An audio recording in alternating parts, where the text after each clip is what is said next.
నమస్కారం గురువుగారు. నమస్కారం తల్లి.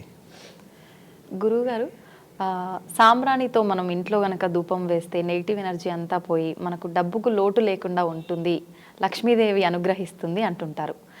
మామూలుగా అయితే శుక్రవారం మనం సాంబ్రాణి ధూపం వేస్తూ ఉంటాం. శుక్రవారంతో పాటు ఇంకా ఏ రోజుల్లో వేస్తే బాగుంటుంది గురువుగారు? చాలా చక్కని ప్రశ్న వేశారమ్మా. ముందుగా శ్రీ మహాగణపతి దేవతాభ్యో నమః. చూసే భిక్షమందరికి నమస్కారం. ధూపం అనేటప్పటికీ ధూపం వేయటంలో పల విషయాలు పల విధానంగా మనకు కనపడుతూ ఉంటుంది. ఎప్పుడైనా ఒక ధూపము నెగిటివ్ ఎనర్జీని పోగొట్టడం, ఇంకో ధూపం ఏంటంటే బాలారిష్ట దోషం పోవడము, ఇంకో ధూపం ఏంటంటే ధనాన్ని వశం చేసుకోవడానికి విధానంగా ఉంటుంది. తర్వాత చిన్నపిల్లలకి ధూపం పడుతుంటారు, అప్పుడే బాలింతలైన వంటి పిల్లలకి. అది చేయటం వల్ల ఏంటవుతుందంటే వారికి ఎటువంటి అయినా కూడా తలస్నానం చేసి ధూపం పడితే జలదోషం కానీ ఇంకా ఎటువంటి గ్రహ దోషాలు ఉన్నా కూడా వాళ్ళని, ఎందుకంటే ఆ చిన్న పసిపిల్లల చుట్టూ కొన్ని గ్రహాలు తిరుగుతుంటాయి, పట్టుకోవాలా దాన్ని పీడించాలా, అందుకే ఏడుస్తుంటారు వాళ్ళు బాగా. అందుకే వాళ్ళు తలస్నానం చేసినప్పుడు వెల్లుల్లి పొట్టును తర్వాత ఇంకా విధమైన కొన్ని ద్రవ్యాలతో పొగ వేస్తూ ఉంటారు. ఆ పొగ వేసినప్పుడు ఆ పసిపిల్లవాడికి ఆరోగ్యంగా ఉంటుంది, ఇదిగా ఉంటుంది. పోతే ఇక్కడ సందేహం ఏంటంటే ఏ రోజున మనకి ధూపం వేసుకుంటే ధనాకర్షణ ధనలాభం రావటం జరుగుతుంది అని మన సమస్య. అయితే ఇక్కడ శుక్రవారం సాధారణంగా వేస్తుంటారు. అమ్మవారికి పూజ చేసి కమలాలు పెట్టి అనేక రకమైన పదార్థాలు పెట్టేసి అమ్మవారికి ధూపం పెడుతూ ఉంటారు.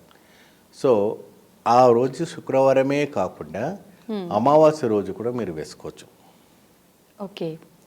అమావాస్య రోజు కూడా వేసుకొని చక్కగా అమ్మవారికి, అయ్యగారికి, ఎవరికైనా కూడా మనం ఇష్టదేవతలకి పూజించే వాళ్ళు ఉన్నారు, వాళ్ళకి బ్రహ్మాండంగా అమావాస్య రోజున, పౌర్ణమి రోజున, అష్టమి రోజున, దశమి రోజున ఆ ఒక్క మంత్రం ఉంటుంది.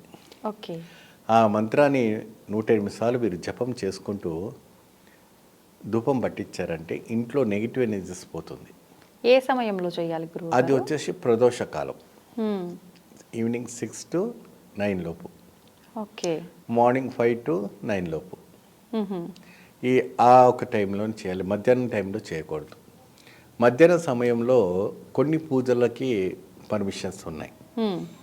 దేనికి ఎప్పుడైనా అమావాస్య రోజున ఎవరైనా పోయిన వాళ్ళకి ప్రసాదం పెట్టి పూజ చేస్తారు, ఆ పితృదేవతలకి ఆ రోజున ప్రత్యేకమైన ధూపం వేసుకోవచ్చు. దాన్ని ఉగిలమై సాచం అంటుంటారు.